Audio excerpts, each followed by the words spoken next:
नमस्कार, जय जोहार। साथियों, जागो पंच में आप सभी का हार्दिक स्वागत, अभिनंदन। साथियों, आप सभी ने हाल ही में एक वीडियो वायरल होते हुए सुना होगा। वो वायरल वीडियो किसका है? वो ये जो व्यक्ति दिखाई दे रहा है, ये इसका है। साथियों, क्या हमारे देश में नारियों और स्त्रियों के लिए यूं ही अपमानजनक शब्दों का इस्तेमाल किया जाता रहेगा? साथियों, स्त्री नहीं, स्त्री को परिभाषित करने की मानसिकता खतरनाक है इस देश में। आप सभी जानते होंगे, इस व्यक्ति ने कहा है कि वाइफ बहुत खतरनाक होती है। तो साथियों, ये सोचने वाली बात है, वाइफ अगर खतरनाक होती है तो स्त्री वाइफ ही तो है। कहीं पिता की और कहीं भाई की, कहीं दादा की, कहीं मौसा की, तो सभी जगह तो वाइफ है। क्या ये सोच दिमाग में नहीं आती?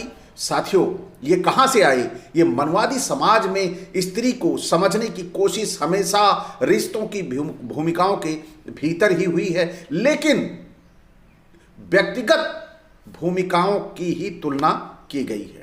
लेकिन यही वो समाज है जिसने उसे कभी देवी बनाया, कभी दासी बनाया, कभी उसे पूजा गया और कभी उसे नियंत्रित किया गया कि यह नियंत्रण में रखने योग्य होती है। बड़ी विडंबना रही है इस देश की। इसी देश में कहा गया, यत्र नार्यस्तु पूजन्ते रमन्ते तत्र देवता। आप सभी जानते होंगे और सुने भी होंगे।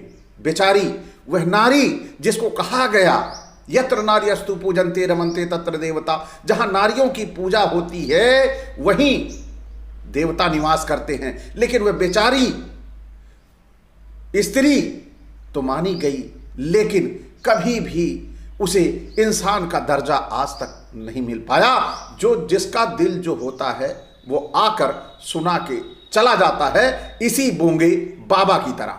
तो साथियों, हाल ही में आपने जो ये वीडियो सुना इनका, स्वयंभू जगत गुरु, अपने आप को स्वयंभू जगत गुरु बने हुए हैं और जो जगत गुरु हैं तो जो मुंह पे आएगा वो बोल देंगे, इनकी जो इच्छा होगी वो बोल देंगे। लेकिन सबसे पहले मैं इस बड़बोले बाबा की, बड़बोले जगत गुरु की वो वीडियो आपको सुना दूं, फिर मैं आगे चलता हूं। क्योंकि जब आप सुने रहेंगे तो आपको मेरे विश्लेषण में और इसको धता बताने में आप सभी को जरा भी संकोच नहीं होगा। आइए चलते हैं, पहले हम वो वीडियो सुन लेते हैं। वाइफ कितनी खतरनाक होती है। वाइफ का पहला अक्षर आप अंग्रेजी में देख ही रहे हैं। आप जानते हैं, विवाहित लोग जानते हैं, उन्हीं से पूछ रहा हूँ। विवाहित लोगों से मैं पूछ रहा हूँ, बताइए वाइफ का पहला अक्षर क्या है अंग्रेजी में? ऊंचे से बोले W। हाँ, अविवाहित लोग नहीं बोलेंगे, खत्म, झगड़ा हो जाएगा। साधु लोग नहीं। पहला अक्षर क्या है? W। अंग्रेजों ने W का अर्थ किया वंडरफुल। दूसरा अक्षर क्या है अंग्रेजी का वाइफ में? इंस्ट्रूमेंट। तीसरा अक्षर क्या है? F। R। चौथा अक्षर क्या है? E। एंजॉय। अब फुल फॉर्म क्या बन गया वाइफ का? Wonderful instrument for enjoy. आनंद के लिए एक आश्चर्यजनक उपकरण, खिलौना है वाइफ। साथियों, आप सभी ने सुना कि यह व्यक्ति कि अपनी पराकाष्ठा को पार करके कुदरत ने इसके ऊपर कुछ ऐसी कृपा कर रखी है कि इसको दंड स्वरूप इसकी दोनों आंखें छीन ली और उसके बावजूद भी यह थमने का नाम नहीं ले रहा है। ये अपने आप को सिद्ध करने की कोशिश कर रहा है कि जगत गुरु है। क्या जगत गुरु ऐसा होता है कि किसी नारी के विषय में इतना गलत सोच ले? साथियों, ये अभी वीडियो जो सुना, इसमें यह कह रहा है वाइफ कितनी खतरनाक होती है। ये इसको व्याख्या कर रहा है कि वाइफ कितनी खतरनाक होती है। वाइफ शब्द का पहला अक्षर अंग्रेजी में आप देख ही रहे हैं, विवाहित लोग जानते हैं, उन्हीं से पूछ रहा हूं, ये कह रहा है। और इसे अविवाहित लोग जो हैं वह नहीं बोलेंगे, नहीं तो झगड़ा हो जाएगा। क्या ये जो रंडवा है, ये जो स्वयंभू जगत गुरु है, क्या ये विवाहित है? जो अविवाहितों को रोक रहा है बोलने के लिए। तो साथियों, इसमें विवाहित लोगों बताओ कि वाइफ शब्द में पहला अक्षर क्या है अंग्रेजी में, और फिर कह रहा है ऊंचे स्वर में बोलिए। तो बोल रहा अच्छा डब्ल्यू, हाँ डब्ल्यू होता है। तो डब्ल्यू का मतलब क्या है? तो डब्ल्यू का मतलब बताता है वंडरफुल।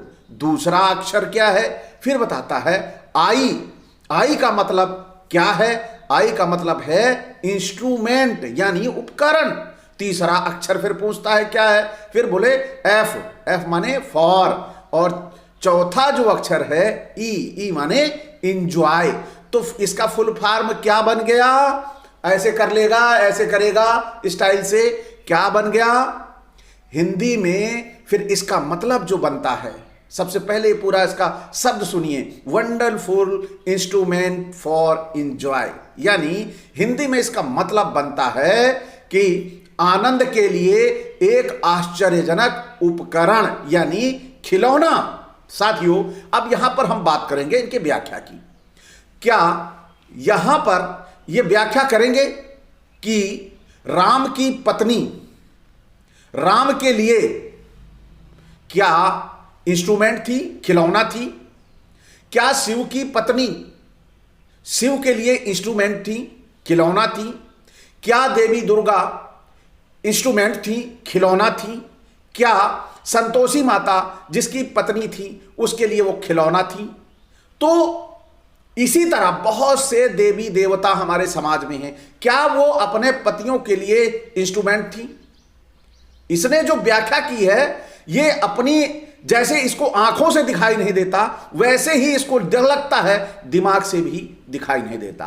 तो आप सोच सकते हैं इंस्ट्रूमेंट किसको कह रहा है? क्या इस रामभद्राचार्य के मां नहीं है? क्या इसकी मां इसके पिता के लिए इंस्ट्रूमेंट थी? क्या इसकी बहन इसके जीजा के लिए इंस्ट्रूमेंट थी? इसने अपने जीजा को इंस्ट्रूमेंट दिया था। और क्या इनकी बुआ इंस्ट्रूमेंट थी? क्या इनकी मौसी इंस्ट्रूमेंट थी? आप सभी समझें, यह बात छोटी नहीं बोला है, यह बोला है उस नारी के लिए जिस नारी का शोषण इन लोगों ने सदियों से किया है। कभी उसे देवी बता दिया और कभी उसे दासी बता दिया। ये वो लोग हैं जो नारी का सम्मान बिल्कुल नहीं करते।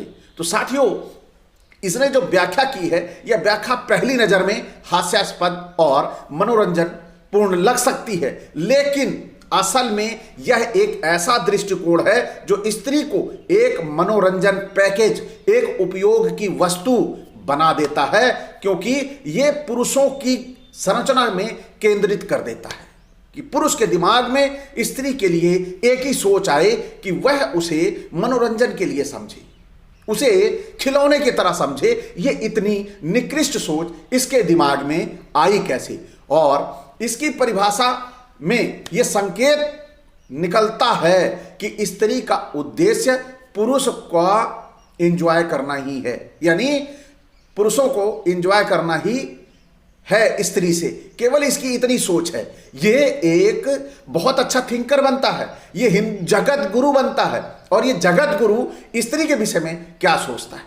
इसी तरह अब ये अपने अगर ये भगवान भी क्रिएट करेगा या भगवान किसी को कहेगा तो उस भगवान के विषय में भी ऐसे सोचेगा कि इसके भगवान भी जैसे विष्णु जी हैं तो लक्ष्मी के साथ लक्ष्मी को इंजॉय का साधन समझते। इसकी सोच तो यही है ना। ये कैसे सोच रहा होगा अपने देवी देवताओं के बारे में, जब यहां पर अपनी मां के बारे में ऐसा सोच सकता है तो बाकियों के लिए इसकी क्या सोच होगी, ये दिखाई देता है। लेकिन साथियों, सबसे बड़ी बात है कि आखिर इसके पीछे का कारण क्या है? क्या ऐसा ये क्यों बोल रहा है, ऐसा ये क्यों कर रहा है? तो साथियों, मैं बता देना चाहता हूं, ये सबसे बड़ी त्रासदी है हमारे देश की कि यहां पर ये जो त्रासदी है क्या होगी, स्त्री को आजादी और अधिकार से नहीं बल्कि उसकी उपयोगिता से मापा जाता है। स्त्री को यह नहीं मापा जाता कि वह भी हमारे समान जैसे पुरुष सोचता है उसी तरह पुरुष अपने विषय में सोचता है, वैसे ही नारी के विषय में नहीं सोचता। नारी भी आप ही की तरह एक मानव है और उसके भी अपने अधिकार और आज़ादी का एक अधिकार है उसका, कि उसको भी उसी तरह की आज़ादी होनी चाहिए। लेकिन ये त्रासदी है इस भारतीय हमारे समाज की कि यहाँ उसे उपयोगिता के आधार पर उसका मूल्यांकन किया जा रहा है, उसको मापा जा रहा है उपयोगिता के आधार पर। यानी साफ साफ कहा जा रहा है कि स्त्री उपभोग और उपयोग की वस्तु है। ये मैं नहीं कह रहा, ये बैठा हुआ स्वयंभू जगत गुरु कह रहा है। जबकि एक नारी का अधिकार है कि वह भी मां पुरुष के समान ही रहे। तो साथियों, आप सभी ने ये इतना सुना और ये सब देखा, और आप सभी को मैं बता दूं कि स्त्री इंसान नहीं, इनकी नजर में भूमिकाओं की बटी हुई पहचान है। वह पहचान क्या है? ये जो समाज है हमारा स्त्री को व्यक्ति नहीं समझता, वह उसे मां, जो उसकी भूमिका है, मां, मौसी, बुआ, बेटी, इसी तरह करके बहुत सारे रिश्तों में उसकी भूमिका बंधी होती है। क्या ये भूमिका को आप जब इन रिश्तों की नजर में देखेंगे तो अगर राम भद्राचार्य बैठा होगा तो कैसे देख रहा होगा?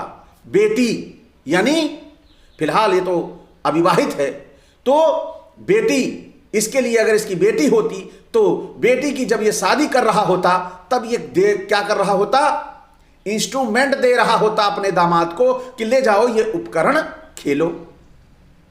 इसकी बहन होती तो अपने जीजा को उपकरण दे रहा होता, खिलौना आनंद का, कि आश्चर्यजनक आनंद का खिलौना, ले जाओ जीजा खेलो। इसी तरह इसके जितने, ये कभी भी जब इसके मौसा मौसी साथ होते और तो ये देख रहा होता कि मेरे मौसी जो है, मेरे मौसा का बहुत ही आश्चर्यजनक उपकरण खिलौना है। तो साथियों, ये सोच बताती है कि ये सोच आई कहां से। इस सोच का जो उद्गम स्थल है ये इनकी संस्कृति है। लेकिन इन्हीं भूमिकाओं से गायब है उसकी स्वतंत्र पहचान। और क्या बोला जाता है? वाइफ बहुत खतरनाक होती है, इसने बोला है। यानी स्त्री को बुरा बनाने वाले राम भद्राचार्य जैसे लोग ही हैं जो उसे कमजोर बनाते हैं, फिर उसकी कमजोरी को दोष बना देते हैं। यानी पहले उसे कमजोर किया जाएगा। कैसे कमजोर किया जाएगा? कि तुम घर से बाहर ना निकलो, इसको अब ये बड़ी हो गई है, इसको ज्यादा शिक्षा की जरूरत नहीं है, अब इसको बाजार जाने की जरूरत नहीं है, बाजार में कोई शॉपिंग करने जाएगी नहीं।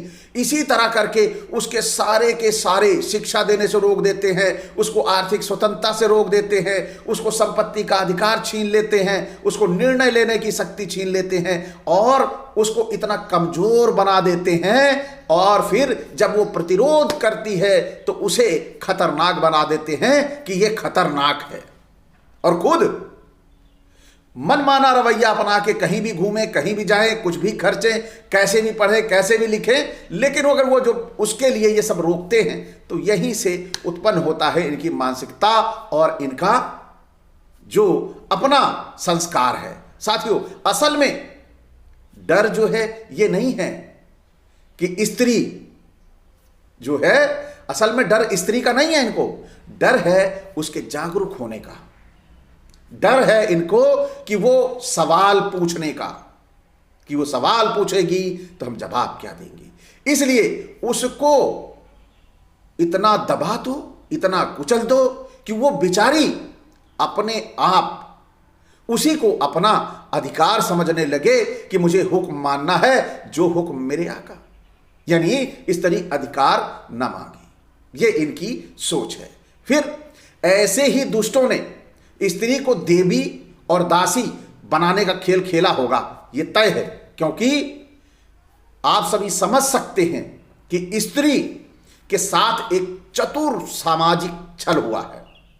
स्त्री जो है उसके साथ बहुत ही मास्टरमाइंड जो सामाजिक छल हुआ है, उसके साथ वो क्या हुआ है, उसे किस तरह से दबाया गया है, और उसे जब दबाना हो दबा दो और जो कहा जाए वो सुने।